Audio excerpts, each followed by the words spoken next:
નીચે પ્રકાશ પડે છે એવું થાય છે.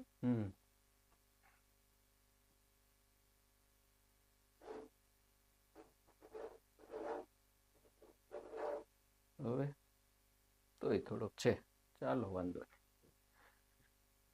Hello dear friends, once again welcome to Angel English Academy. Kishan Rathod આપનું એન્જલ ઇંગ્લિશ એકેડેમીમાં ફરી હાર્દિક સ્વાગત કરું છું. તૈયાર કરીને મને આપી દીધું છે, સર ચાલો વિડીયો બનાવી દો. તો મારું કામ છે કે ચાલો વિડીયો બનાવી દઈએ ભાઈ, એમાં ના તો પડાતી નથી.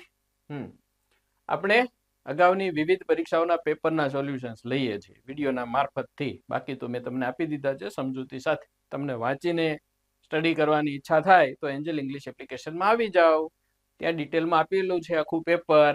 ટેલિગ્રામમાં પણ અમે ક્વેશ્ચન રાખીએ છીએ, પરંતુ તમારે એક જ જગ્યાએ જોઈએ છે તો એપ્લિકેશનમાં મળશે. બાકી આ વિડીયો તો તમને અલગ અલગ જગ્યાએ મળી શકે. જીએમસી MPHW 11/5/2025 ના રોજ લેવાયેલી અને ઇંગ્લિશના 11 ક્વેશ્ચન હતા. 4 સિનોનિમના, 2 સિંગ્યુલર પ્લુરલ, 2 ક્વેશ્ચન ટેગમાં, 1 પેર, 1 વન વર્ડ અને 1 ડિક્શનરી ઓર્ડર. જો કે હું એવું કહું કે ડિક્શનરી ઓર્ડર છે એ આમ જોવા જાવ તો એ લોજિકનો પ્રશ્ન કહેવાય, બરાબર ને. હવે આમાં આપણે કંઈક અલગ પેન રાખીએ.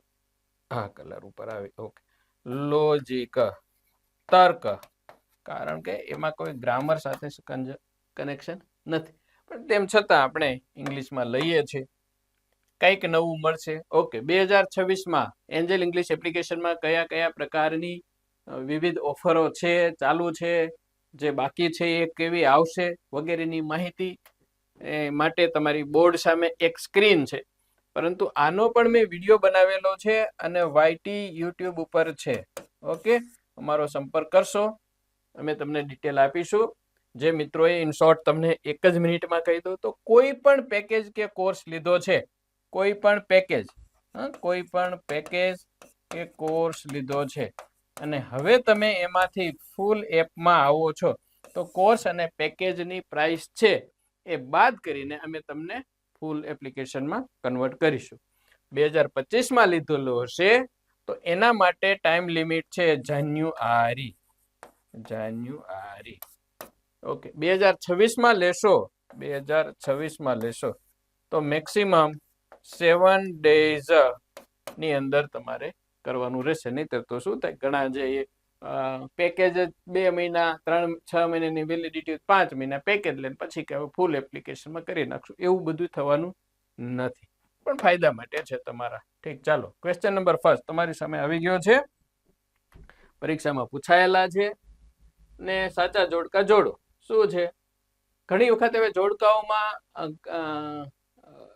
જે દાખલા તરીકે લાયન તો કબ, તો ડોગ તો પપ્પી, તો આવી રીતે એટલે કે પ્રાણીઓ, પક્ષીઓ અને એના બચ્ચાઓ એવું પણ પૂછાય. ઘણી વખત એનું રહેઠાણ હોય એ પૂછાય.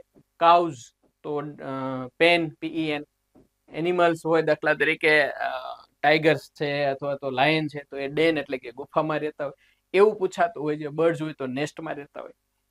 ઘણી વખત એના અવાજ પૂછાય છે, ક્યારેક વિરોધી પૂછાય છે. જોઈએ અહીંયા આપેલા છે, અર્થ આવડે તો જ આવડે એવું છે બધું. રોબસ્ટ એટલે ખડતલ, ઘ નહીં, ક્યારેક એવો લોચો કરી દઉં છું ને હું.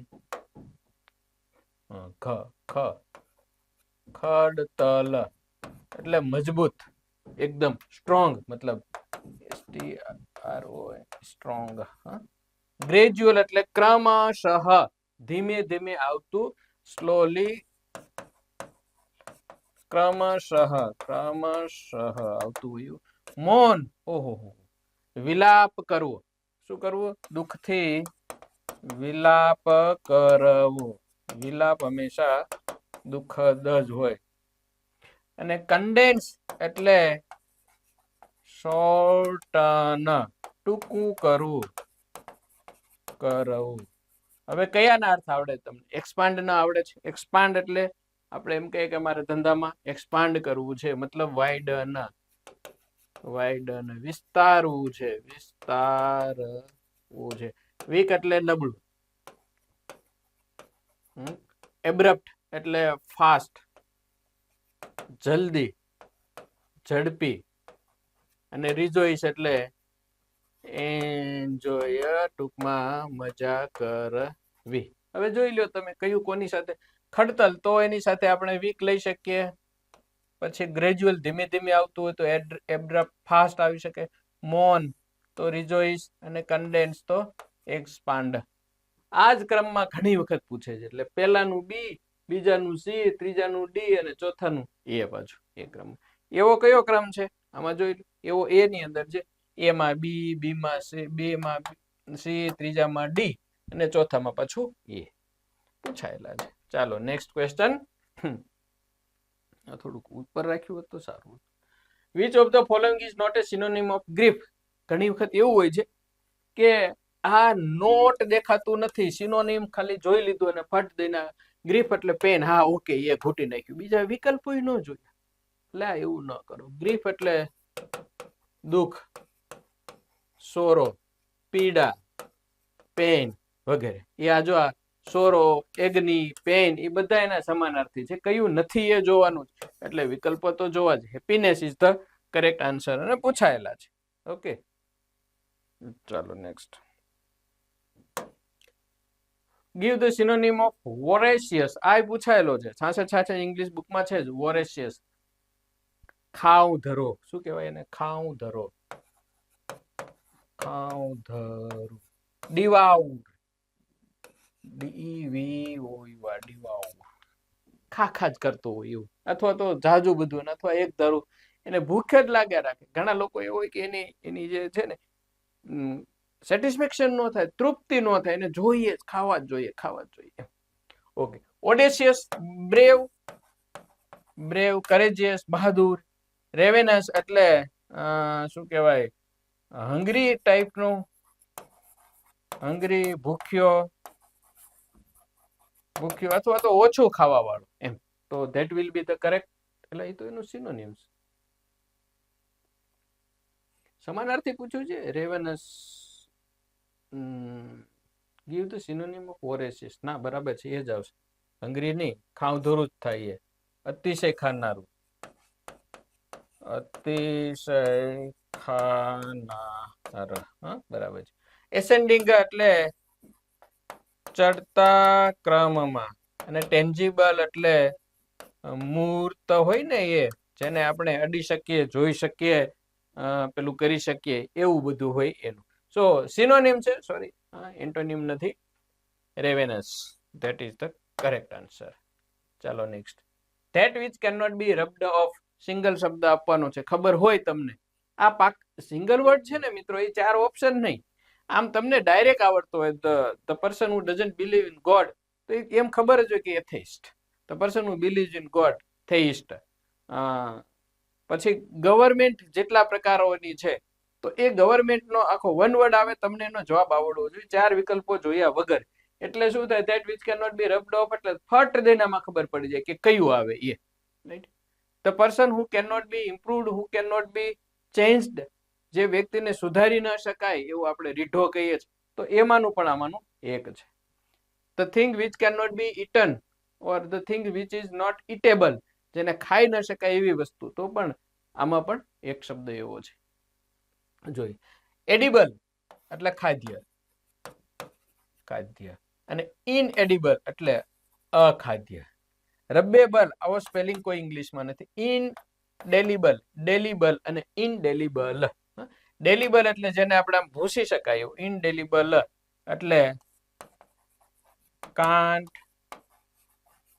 રબ્ડ, નોટ રબેબલ.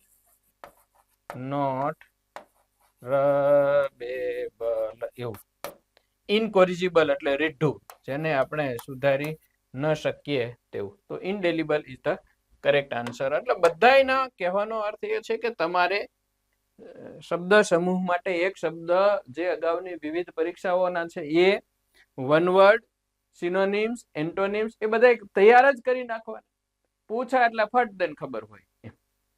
ઓકે. આ પ્રશ્ન આમ તો લોજિક નો લઈ શકાય. સોલ્વ કરાવી દઉં છું તમને. લોજિક એની સિસ્ટમ શું છે જ્યારે આ પૂછાય ત્યારે, એના માટે નજર નાખીને ફટાફટ પેલા 2 કે 3 અક્ષરોને રિમૂવ જ કરી દેવાના. કારણ કે એલે એલે એલે એલે એલે એટલે એ ગયા.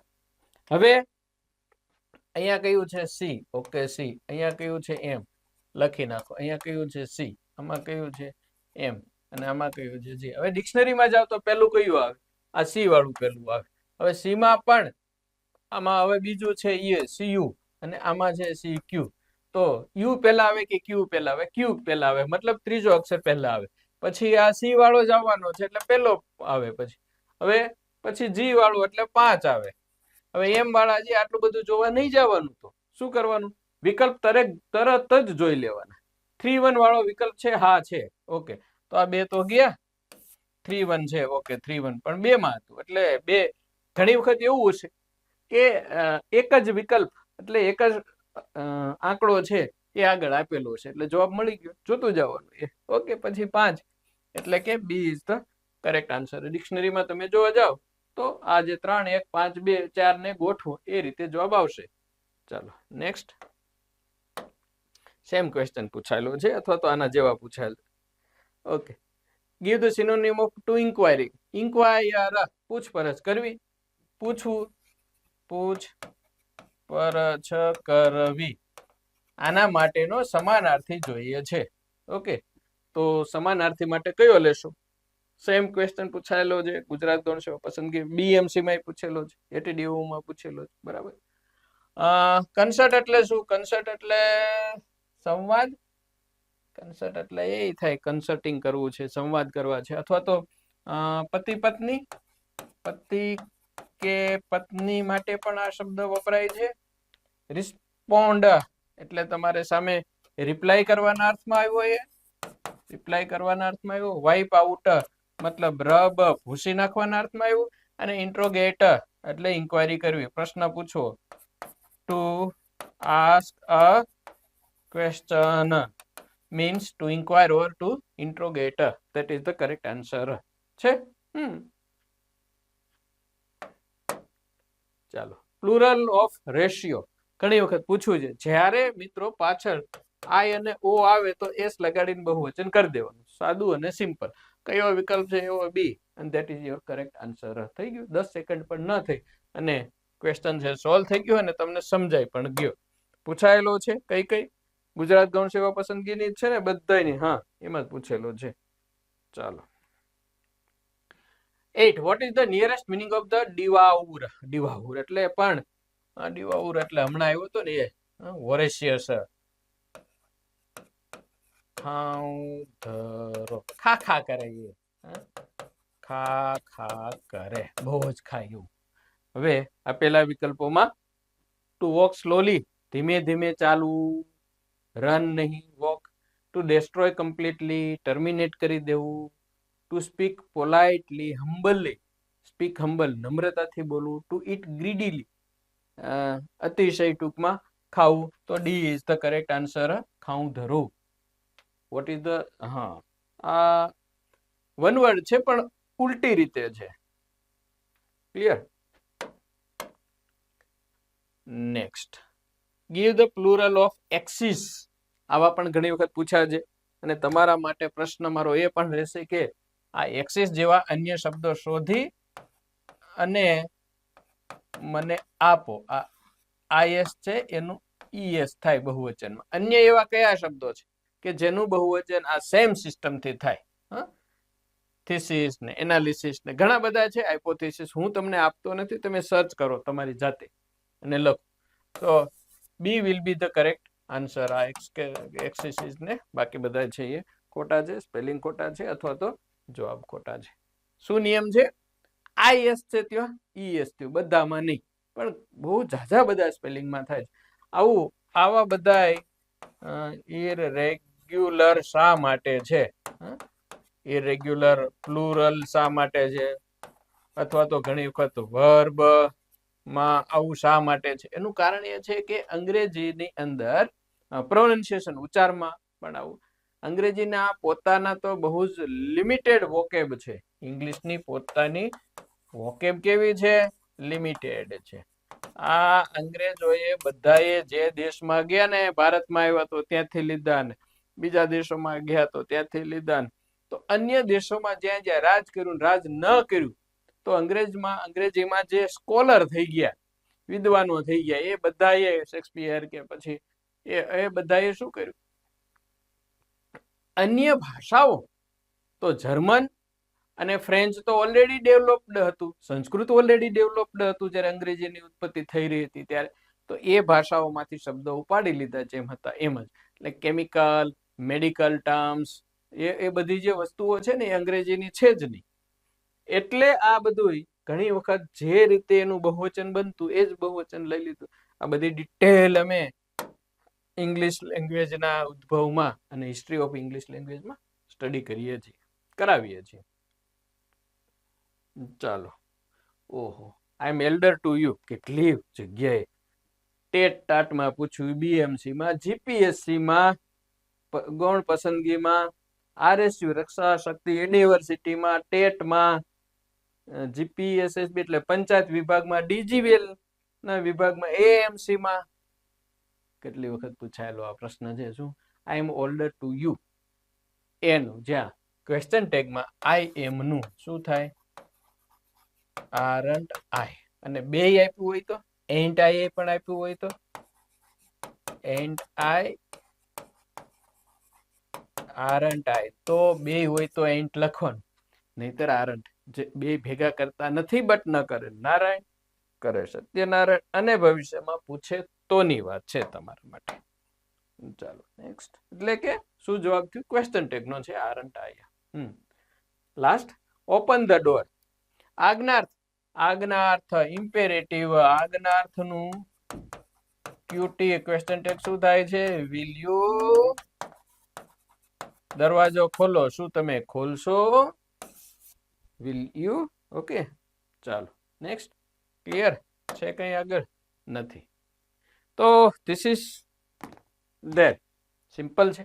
I have tried my level best કે હું થોડુંક ફાસ્ટ જાઉં અને એક એક વસ્તુને કવર કરો. બાકી એપ્લિકેશનમાં છે મિત્રો, આવી જાઓ એપમાં, તમારા પ્રોબ્લેમ છે અમે સોલ્વ કરી દઈશું. યુટ્યુબમાં પણ 2026માં આઈ હેવ બીન ટ્રાઇંગ કે એક પણ દિવસ બ્રેક ન થાય. I am giving continuous video, paper સોલ્યુશનના, ગ્રામરના, મેથડના, વોકેબના, પ્રિપોઝિશન્સ, કન્જક્શન બધાનું આવશે. Thanks, have a good day. જય હિન્દ, જય ભારત. સબસ્ક્રાઇબ ને બધું કરતા રહેશો હા મિત્રો.